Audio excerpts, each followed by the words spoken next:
Hello and welcome to the Chicken Burger channel. Today we're taking a look at Army Field Manual FM 3-39.40, titled Internment and Resettlement Operations, and authorized by Joyce E. Morrow, the Administrative Assistant to the Secretary of the Army in 2010. It consists of 325 pages detailing the military procedures for civilian internment camps within the United States and outlines the layout and administration for these rapidly deployable facilities. I've included download links so you can see the entire document for yourself. It states on page 38 that it applies within U.S. territories, and it clearly states that it is to be used for American citizens, as is indicated by page 146, stating that Social Security numbers are to be next to the picture and fingerprints of the new prisoner. Government agencies involved in these operations are listed as follows: the Department of Defense, the Department of Homeland Security, the Federal Emergency Management Agency, and the United Nations. On page 56, the document describes the responsibility of psychological operations officers within the camp. A PSYOP officer develops and executes indoctrination to reduce or remove antagonistic attitudes and to identify political activists. On page 281, the document goes into more detail, calling for the pacification of the local population and ensuring cooperation. On page 238, it outlines the use of deadly force to terminate an active escape attempt, clearly indicating that these are not benign facilities.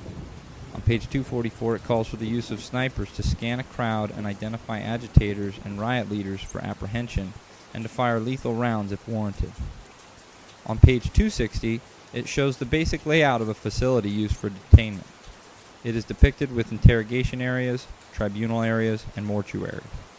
Each detainment facility is meant to hold 4,000 prisoners and are depicted with multiple layers of barbed wire, including a double barbed wire fence perimeter of 24 guard towers. On the next page, an example of civilian resettlement facilities, which are designed to house 8,000 people. Although it calls for resettlement, the plan shows several layers of barbed wire dividing the sections of the facility, with double barbed wire fencing on the outside, as well as 16 guard towers. And on page 262, it describes the holding of non-compliant prisoners.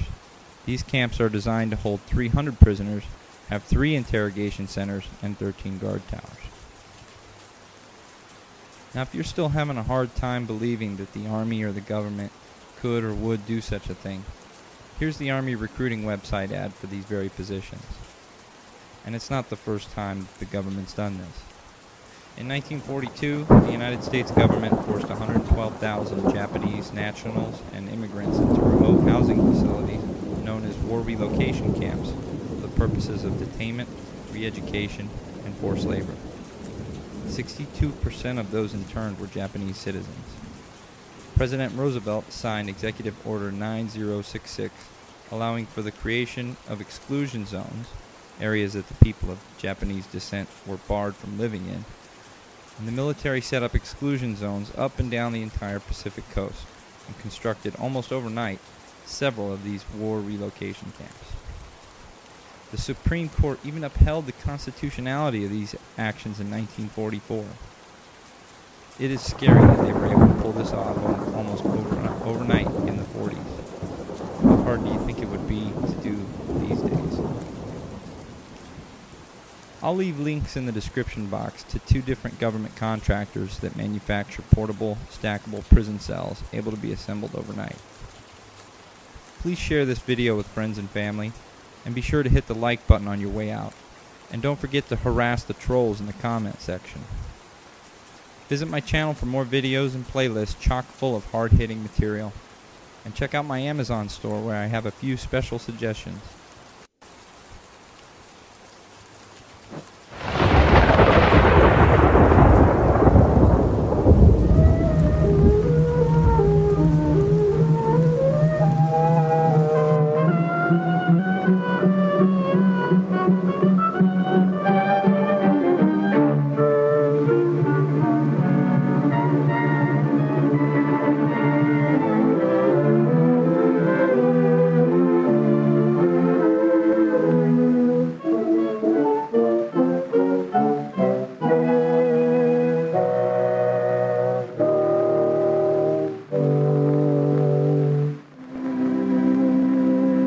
Japanese attacked Pearl Harbor, our west coast became a potential combat zone. Living in that zone were more than 100,000 persons of Japanese ancestry, 2/3 of them American citizens, 1/3 aliens. We knew that some among them were potentially dangerous. Most were loyal. But no one knew what would happen among this concentrated population if Japanese forces should try to invade our shores. Military authorities therefore determined that all of them, citizens and aliens alike, would have to move.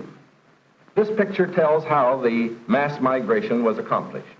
Neither the Army nor the War Relocation Authority relished the idea of taking men, women, and children from their homes, their shops, and their farms.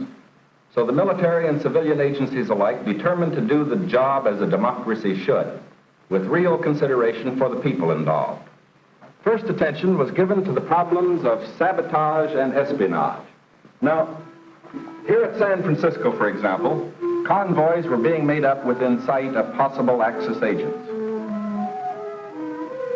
There were more Japanese in Los Angeles than in any other area. At nearby San Pedro, houses and hotels occupied almost exclusively by Japanese were within a stone's throw of a naval air base, shipyards, oil wells. Japanese fishermen had every opportunity to watch the movement of our ships. Japanese farmers were living close to vital aircraft plants. So as a first step, all Japanese were required to move from critical areas such as these. But of course, this limited evacuation was a solution to only part of the problem.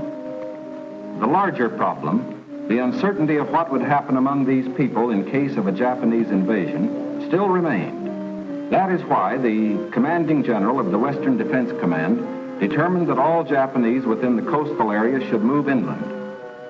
Immediately, the Army began mapping evacuation areas and for a time encouraged the Japanese to leave voluntarily.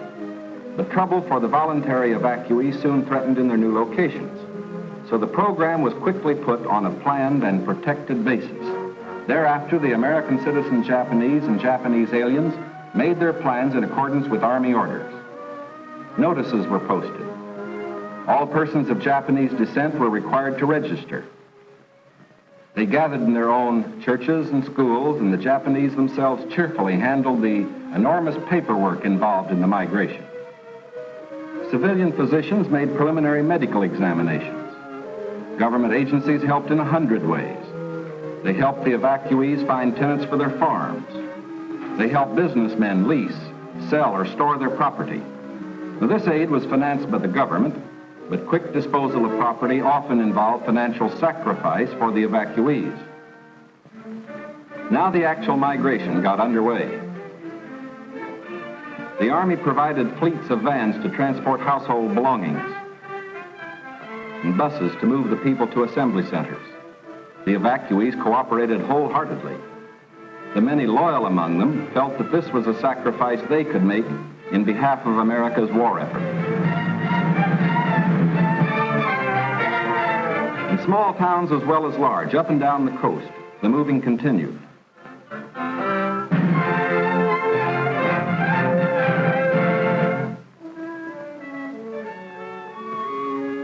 Behind them, they left shops and homes they had occupied for many years.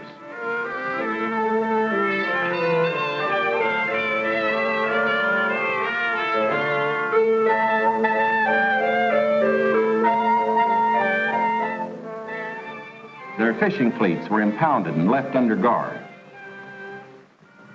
Now they were taken to racetracks and fairgrounds where the Army almost overnight had built assembly centers. They lived here until new pioneer communities could be completed on federally owned lands in the interior. Santa Anita Racetrack, for example, suddenly became a community of about 17,000 persons. The Army provided housing and plenty of healthful, nourishing food for all. The residents of the new community set about developing a way of life as nearly normal as possible. They held church services, Protestant, Catholic, and Buddhist. They issued their own newspaper, organized nursery schools, and some made camouflage nets for the United States Army.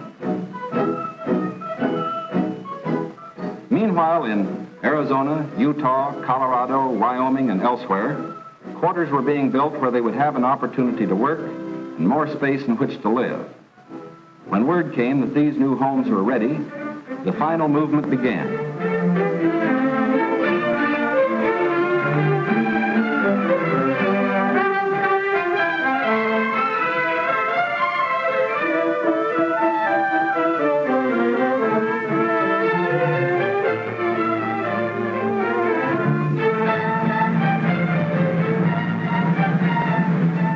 At each relocation center, evacuees were met by an advance contingent of Japanese who had arrived some days earlier and who now acted as guides. Naturally, the newcomers looked about with some curiosity.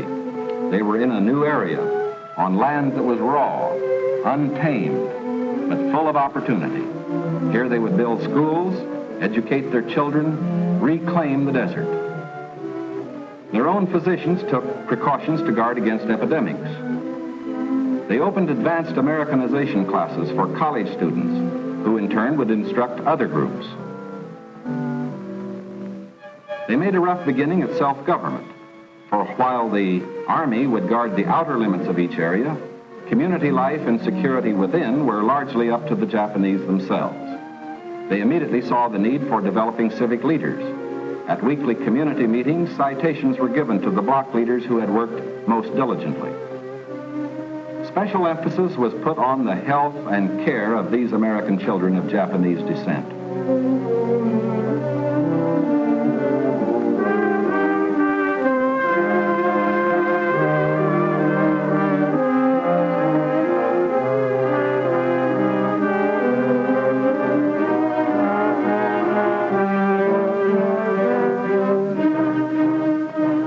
Their parents, most of whom are American citizens, and their grandparents, who are aliens, immediately wanted to go to work. At Manzanar, they built a lath house and began rooting guayuli cuttings. The plants, when mature, will add to our rubber supply.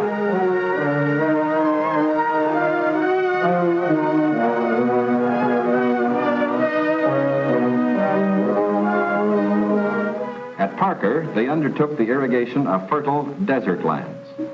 Meanwhile, in areas away from the coast and under appropriate safeguards, many were permitted to enter private employment, particularly to work in sugar beet fields where labor was badly needed. Now, this brief picture is actually the prologue to a story that is yet to be told. The full story will begin to unfold when the raw lands of the desert turn green, when all adult hands are at productive work on public lands or in private employment. It will be fully told only when circumstances permit the loyal American citizens once again to enjoy the freedom we in this country cherish, and when the disloyal, we hope, have left this country for good. In the meantime, we are setting a standard for the rest of the world in the treatment of people who may have loyalties to an enemy nation. We are protecting ourselves without violating the principles of Christian decency. And we won't change this fundamental decency no matter what our enemies do. But of course, we hope most earnestly that our example will influence the Axis powers in their treatment of Americans who fall into their hands.